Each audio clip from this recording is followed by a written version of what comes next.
Բարի երեկո, Երկրի հարցն է Երկրի մեդիայի եթերում եւ այսպես ելք դաշինքը հունվարի 19-ին քաղաքացիներին հրավիրում է ընդդեմ թանկացումների բողոքի երթի։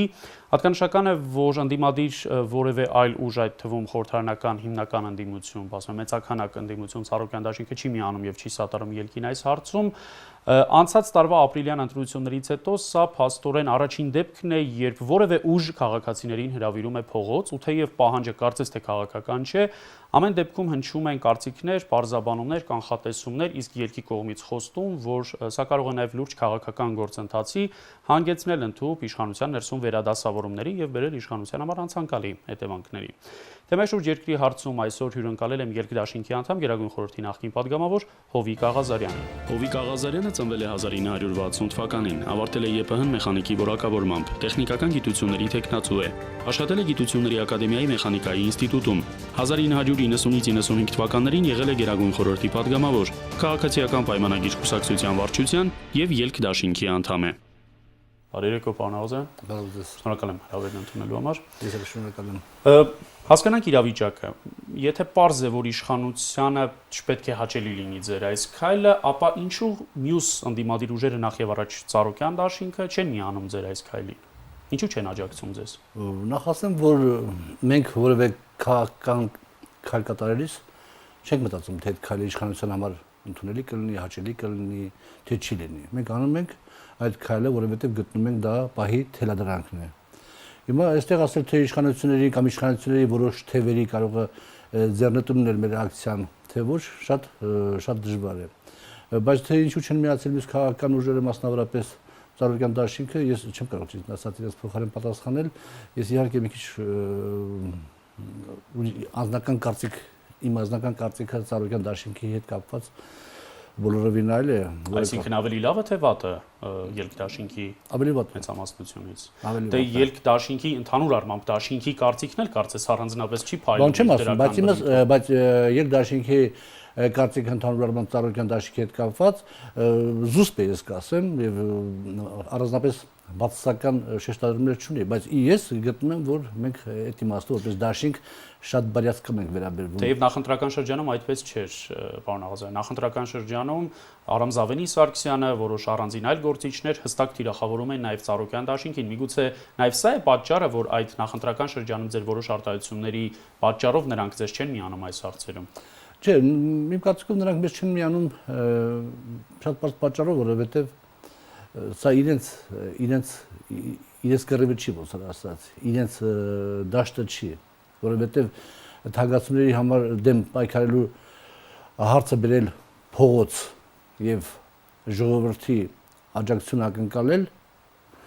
9 հոգյանոց խմբակցության համար դա հասկանալի է, որովհետև 9 հոգով խորհրդարանում ազգային ժողովում չես կարող քո ուզած որոշումներ անցկացնել,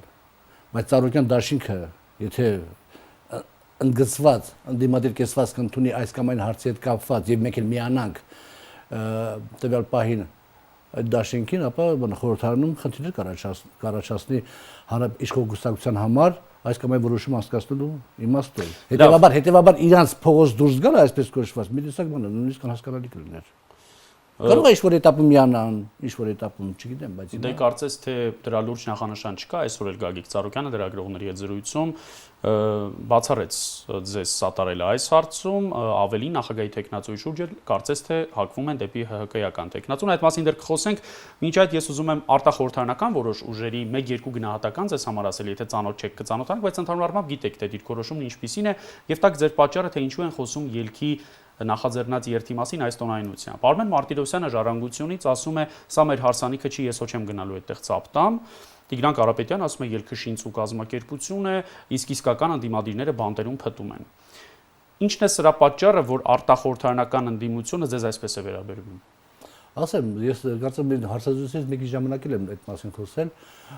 Այսօր մեր հասարակությունը հիվանդ է, ողջ հասարակությունը, սկսած իշխող կուսակցությունից վերջացած ընդդիմադիր կուսակցություններով։ Ընդդիմադիր կուսակցությունների մեծ մասը հիվանդ են նրանով կամ իրենց առաջնորդները հիվանդ են նրանով, որ յուրաքանչյուրին թվում է, թե հայրենիքի ազգի փրկության ծանր բեռը պատկանում է իրեն, իր ուսերին է դրված եւ ինքը պետք է տանի այդ գրի իր վրա եւ այդ հարցերը լուծի։ Ելքը այդ շարքում չէ, պարոն Աղազարյան։ Այսինքն այդ ախտանիշները բնորոշ չեն ելքին։ կարող է եւ նաեւ որոշ չափով, ասենք երկրի որոշակի անդամների հետ կապված էլ դա կարելի է ասել, ինչ-որ չափով, ում իմունիտետը ինչքանով բարձր է, այնքանով դիմադրում է այդ այսպես կոչված այդ հիվանդությանը, ում իմունիտետը բարձր է, կարողանում է դիմադրել, բայց ես կարող եմ բազմաթիվ օրինակներ բերել, որ անդիմության մյուս թևերի այս կամ այն առաջարկության հետ կապված երկդաշինքը մասնավորապես մեր կուսակցությունը միշտ ցուցաբերել է համապատասխան դիրքորոշում պոզիտիվ, դրական դիրքորոշում։ Եվ մենք ունենք մի բանաձև, քաղաքացիական պայմանագրի կուսակցությունն ունի մի բանաձև, վարչության կողմից ընդունված, որ հնարավոր չէ այնպիսի իրավիճակ Հայաստանում, որ առաջանա իշխանափոխության պահ եւ միայն մեր չմասնակցությունը այդ հարցը չլուծի։ Հիմա շատ կարևոր կետի մոտեցաք, բայց ընդհանուր առմամբ արձանագրենք նախորդ հարցի եւ պատասխանի հետքերով, որ նախանձն է պատճառը, որ դուք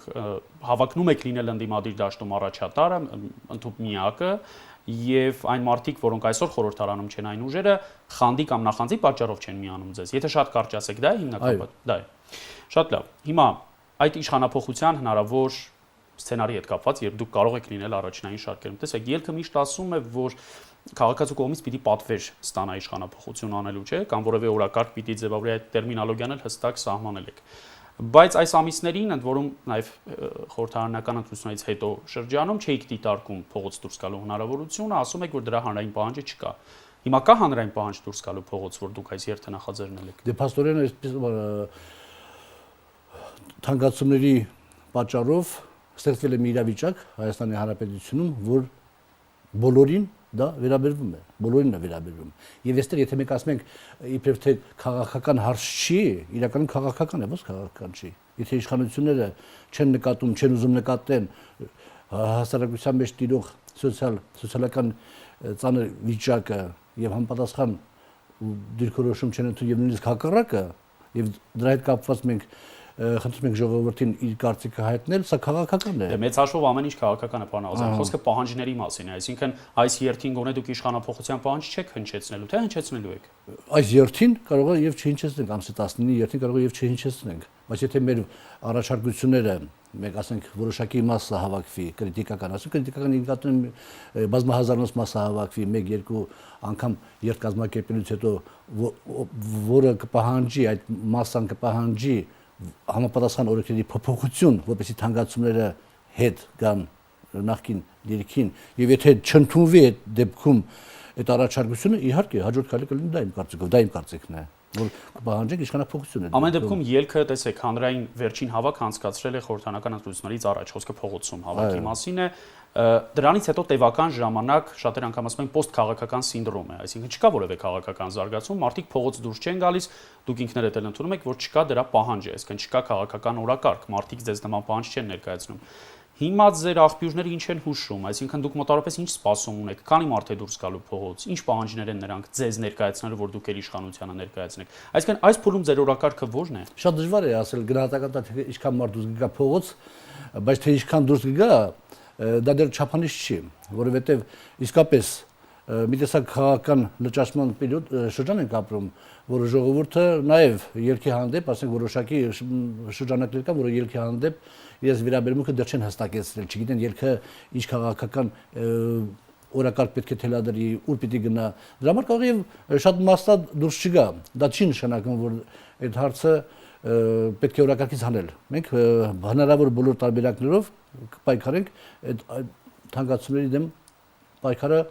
տեղ հասցնելու համար, բայց եթե այդ ընթացքում ժողովուրդը ցուցաբերի համապատասխան աջակցություն եւ դուրս եկած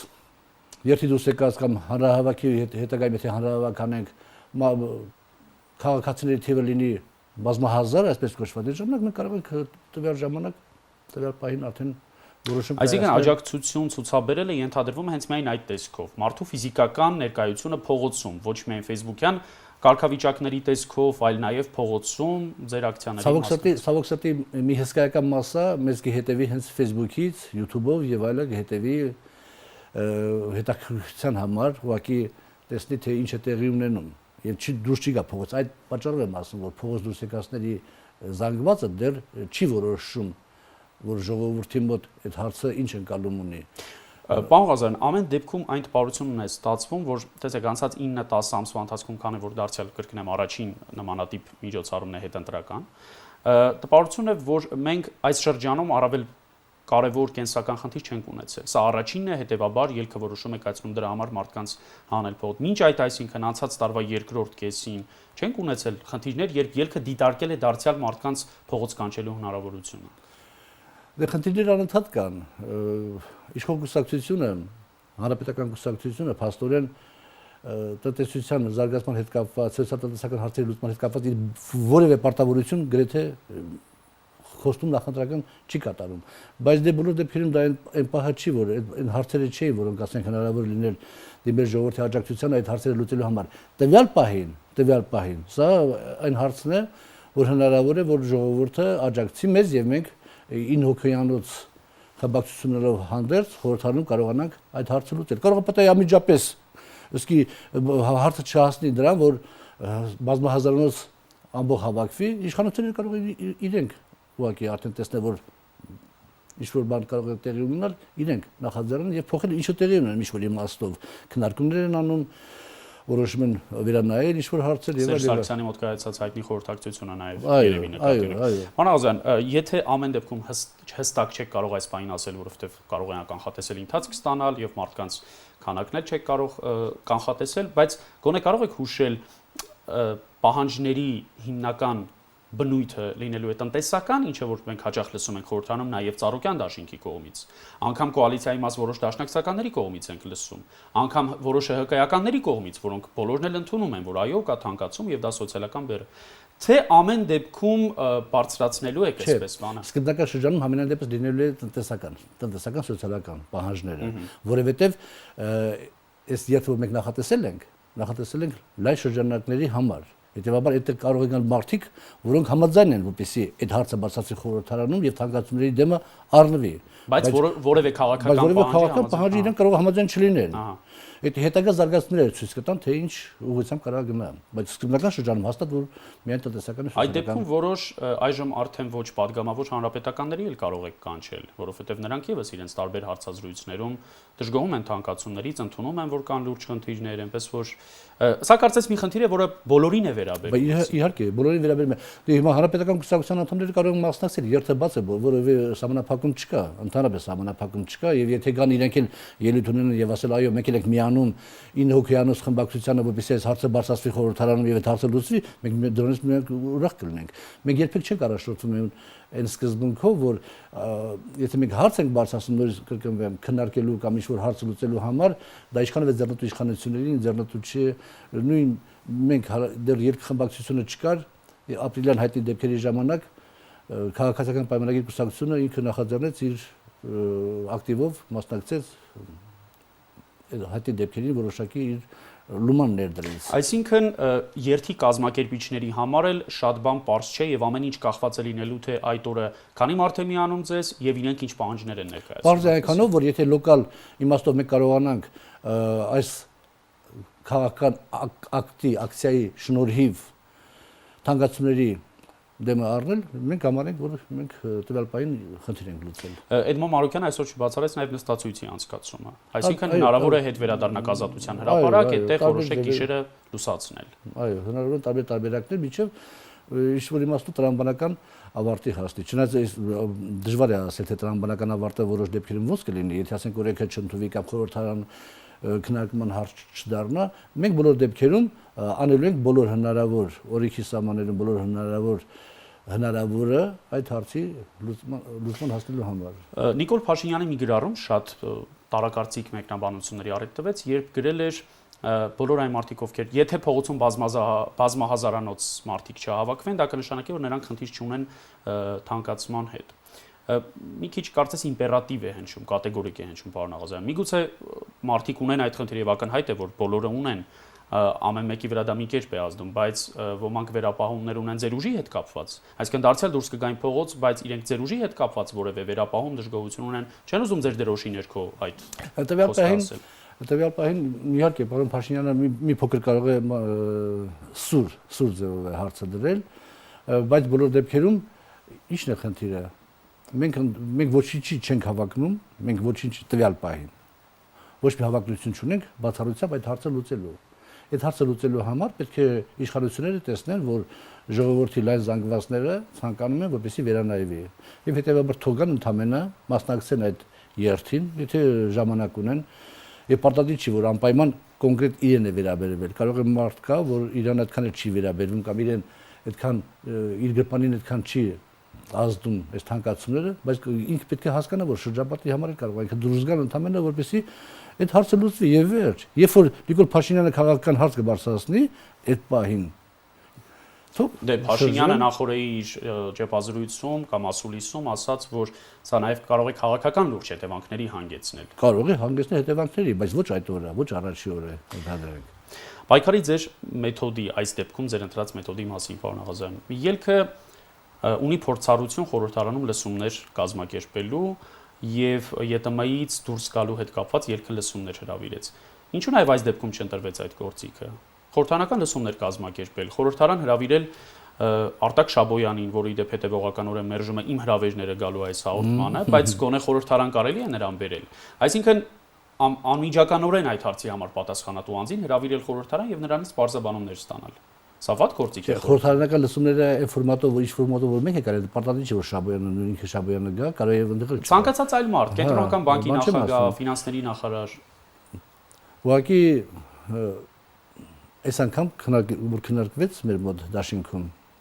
թե ինչ ճանապարհով գնանք այս հարցի լուծման հետ կապված, մեծամասնությունը գտա, որ արժե երթ կազմակերպել, որպեսզի ժողովուրդը զգա, որ կա մի քաղաքական ուժ, որ պատրաստ է ծառայելու իրեն, եթե ինքը գտնում է, որ այդ ծառայության կարիքը ունի։ Մեծամասնության կարծիքը դեպս եղավ։ Այսինքն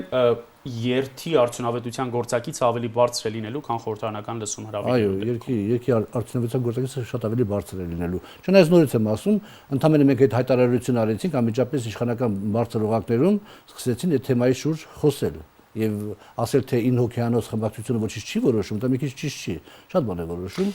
Գիտեք ինչու եմ սա հարցում, պարոն Աղազարյան, որովհետեւ այս պահին ձեզ հնչող հիմնական քննադատություններից մեկն էլ այն է, որ դուք ինստիտուցիոնալ քաղաքական ուժ եք, այսինքն խորհրդարանում եք, խորհրդարանական համակարգի մի մաս եք եւ ունեք ձեր գործիքները, այն գործիքը, որը արդեն օգտագործել եք, խոսքը ԵՏՄ-ից դուրս գալու հարցով խորհրդարանական լսումներ անցկացնելու մասին է։ Այսինքն ինչն է ձեզ խանգարում այս դեպքում եւս նախաձեռնել այդպիսի process եւ դժվար թե իշխանությունը լուրջ խոչընդոտներ ստեղծի, հատկապես որ Սերժ Սարգսյանի անցկացրած խորհրդակցությունից հետո որոշվեց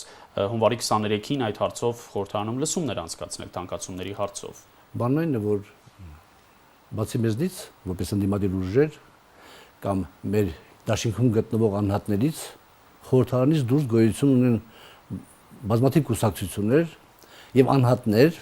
որոնք հնարավորություն չունեն ինչ-որ իմաստով ավելի ակտիվ ձևով դրսևորվել այս կամ այն քաղաքական հարցի շուրջ։ Մենք սա կազմակերպելով հնարավորություն ենք տալիս այդ անհատներին եւ այդ քաղաքական ուժերին միանալու այդ շարժմանը, որոշ դեպքերում նաեւ առաջնային դիրք գրավելու ու դրսևորվելու։ Տարբերությունը մի քիչ նաև Էլ լսումներին էլ գալիս են արտախորհրդարանական որոշ ուժերի ներկայացուցիչներ, պարոն Աղազարյան, ինչպես եղավ ԵՏՄ-ին լքելու հարցով լսումների ժամանակ։ Ես ուզում եմ բոլոր դեպքերում մենք գտնում ենք, որ ավելի արդյունավետ պիտի լինի այս հարցի լուծման համար։ Մենք շատ կարևոր ենք համարում այս հարցի լուծումը, որովհետև վարչապետը հայտարարում է մի կողմից, որ 7%-անոց մենք տնտեսական աճ ունենք, Ну, վարչապետի սինդիկատում նաև հանրապետական կուսակցությունը տարբերություն չկա իմ համար 7%-անոց տնտեսական աճ ունենք, մյուս կողմից իրականացնում այնպեսի քաղաքականություն, որը մինիմում 10%-ով կյանքը կվատացնի։ Մենք այն 7%-ը չէինք զգում աճը, իսկ դա չէինք զգում, բայց 10%-ը որոշ մարդիկ շատ կոնկրետ իրենց մաշկի վրա զգում են, պարտադիր չէ որ ամբողջ ժողովուրդը։ Պարոն Աղազարյան, այսինքն դերևս ելքը նաև որոշում չունի, թե հունվարի 23-ի լսումներին կմասնակցի թե ոչ, կարող է եւ չմասնակցեք։ Դեռ չենք որոշել, բայց իմ կարծիքով կմասնակցենք։ Ահա։ Եվ ենթադրվում է, որ այդ որոշումը պիտի հունվարի 19-ի ձեր երթից հետո կայացվի, այսինքն դուք տեսնեք, թե դուք այդ process-ով ինչ գեներացիա եք ստանում։ Դրան մասնակցելու հարցը մենք չենք կապելու երթի հետ։ Մենք կարող ենք առանձին դաշինքով նիստ անենք եւ որոշենք մասնակցենք, այդ լսումներին թե չմասնակցենք։ Բայց երթը եւ այդ սկսված process-ը կունենա իր զարգացումը համապատասխան ընթացքով, այնպես ինչպես պարոն Էդմոն Մարուկյանն է ասել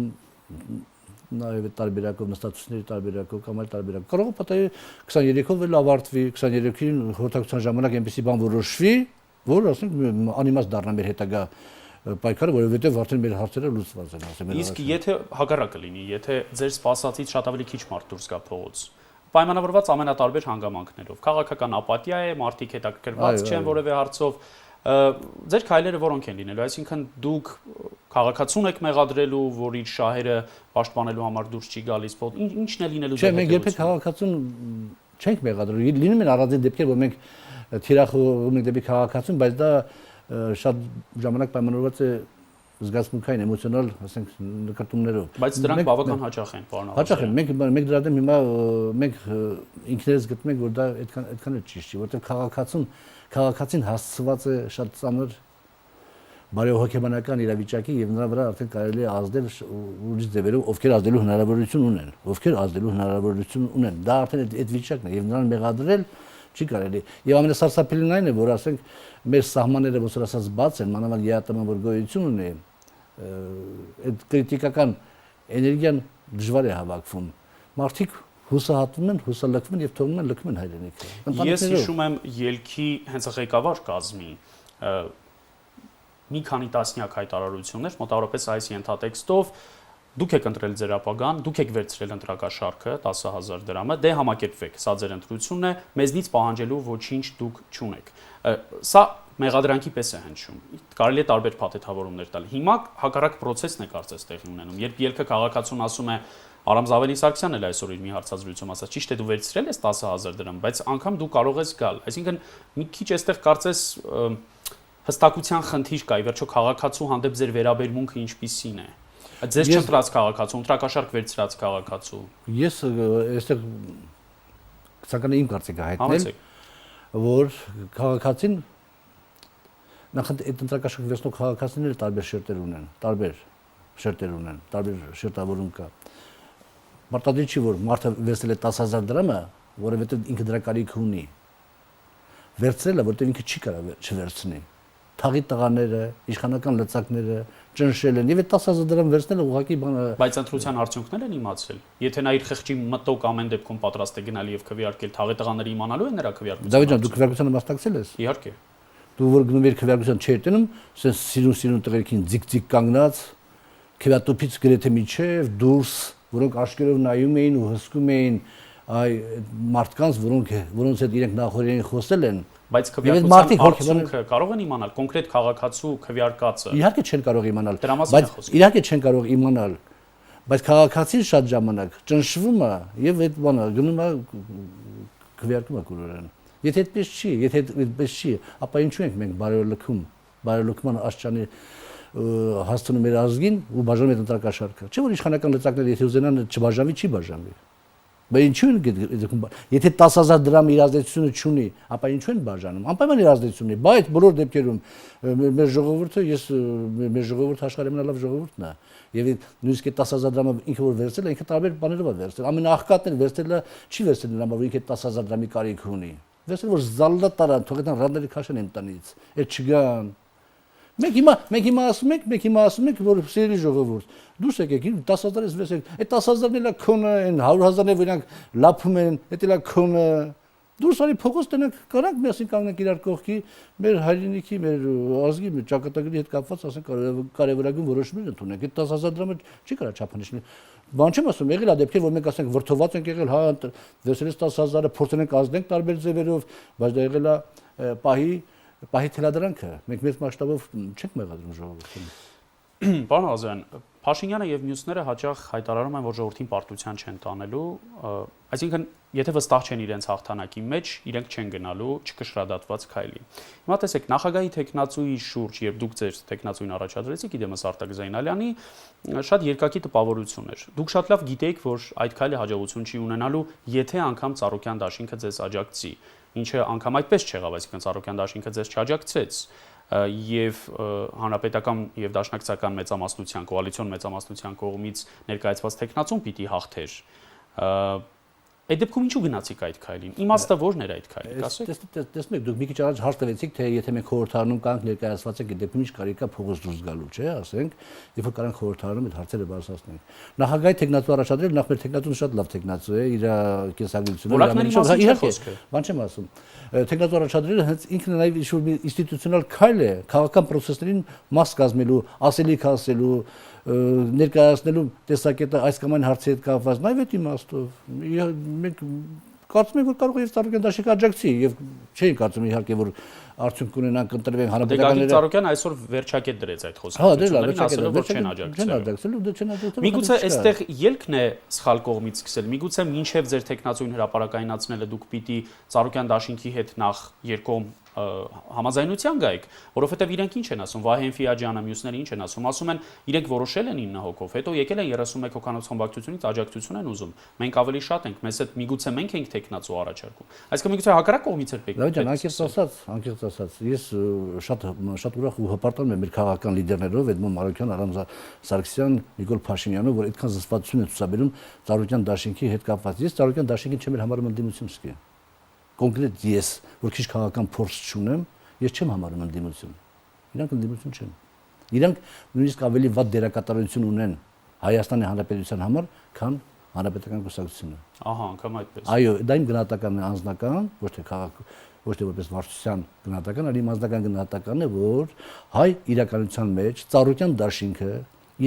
իր լիդերի հետ միասին ավելի վատ բացասական դերակատարում ունեն հայ ժողովրդի կյանքում, քան հանրապետական կուսակցությունը։ Մինչև խորհրդարանական ընտրությունները ձեր հարցազրույցներից մեկից մի դրվագ եմ ուզում հիշեցնել։ Ասում են ելքն իշխանության պրոյեկտն է, ընտրողի համար պիտի տարբերություն չլինի, եթե ընտրողը գտնում է, որ ելքը ինչ-որ իմաստով լինելով իշխանության կցորդ, իր քաղաքականությամբ կհեռացնի հանրապետական կուսակցությանը եւ նրա արբանյակներին իշխանությունից, թող անի, Հովիկ Աղազարյան։ Ինչպես կարևոր չէ, պարոն Աղազարյան, ընտրողը պիտի իմանա, քաղաքական ուժը իր հետ անկեղծ չէ, խաղում է ընդդիմություն, իրական ընդդիմությունը, չէ՞ որ սա սկզբունքային հարց է։ Ժողովուրդը իր բնազդով միշտ ճիշտ է կողմնորոշվում։ Ինքը շատ լավ գիտի, որ երբ ընդդիմությունը իր բավազգով, իր արածով եւ այլն։ Չէ, ուղղակի ես խոսքի իմաստը կայանում է նրանում, որ երբ որ քննարկվում է այդ հարցը, երկու հոգի ասեն քննարկում են այդ հարցը։ Եվ իրենց նպատակը հանրապետական կուսակցությանը ենթադրենք իշխանությունից հեռացնելն է։ Թող հեռացնեն ելքի միջոցով, ինչ կա դե։ Անգամ էական չէ, թե ելքը իրականում իշխանության հետ ստվերային գործակցություն ունի, թե ոչ, այսինքն ձեր ասածի ենթատեքստը դա։ Չէ, դա ենթատեքստը դա չէ, ասենք, երբ որ դու ինֆորմացիան չունես, չես տիրապետում եւ առաջնորդվում ես ինչ-ինչ ասեկոսներից, ապա այդ ասեկոսները սովորաբար որտեղից են փչում այդ քամիները, ում է դա շահի։ Միշտ ու միշտ իշխանություններից։ Իշխանությունը հենց դնում է շրջանառության մեջ, որ դուք նրանց իշխանությունը չի ասում, որ Նիկոլ Փաշինյանը մեր մարդն է, իշխանական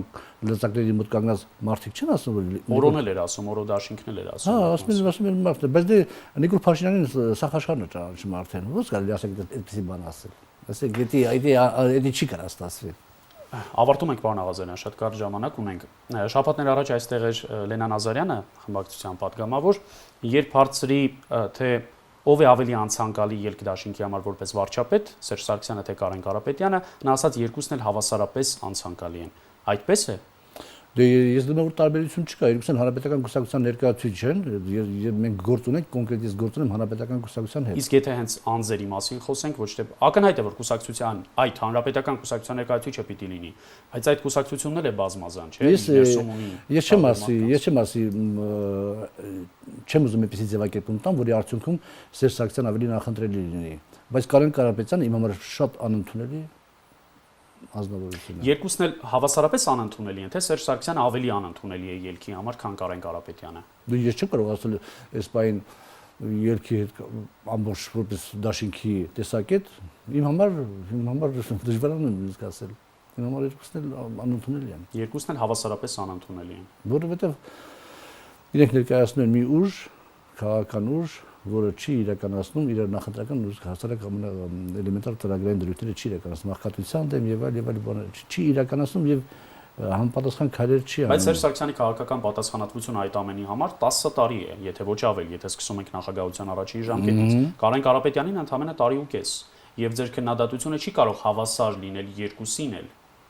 Հետո Կարեն Կարապետյանը դերևս գործող համակարգում ավելի ցածր աստիճանի վրա է, քան Սերժ Սարգսյանը։ Հա, բայց Կարեն Կարապետյանը գիտեր, չէ, ուր է գնում, ինչ խնդիրներ է վերցնում իր վրա եւ ինչա լուծում։ Կարեն Կարապետյանին ուղղակի օգտագործեցին ընտրություններում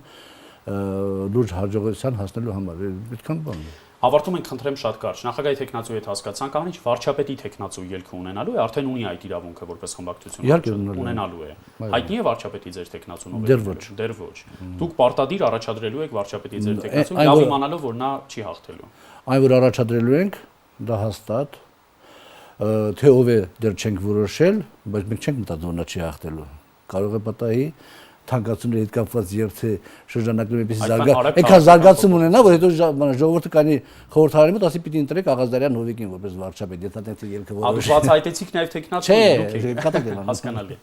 Շնորհակալ եմ հրավերն ընդունելու եւ բարձրաբանումների համար։ Հիշեցնենք նաեւ որ հունվարի 19-ի ժամը 17-ին Շարլ Ազնավուրի հրապարակումն է։ Շատ շնորհակալ եմ, Գարեջան։ Հիշեցնեմ Երկրի հարցում այսօր հյուրընկալել է Երկրի դաշինքի անդամ Գերագույն խորհրդի նախկին պատգամավոր Հովիկ Աղազարյանին։ Հաջողություն։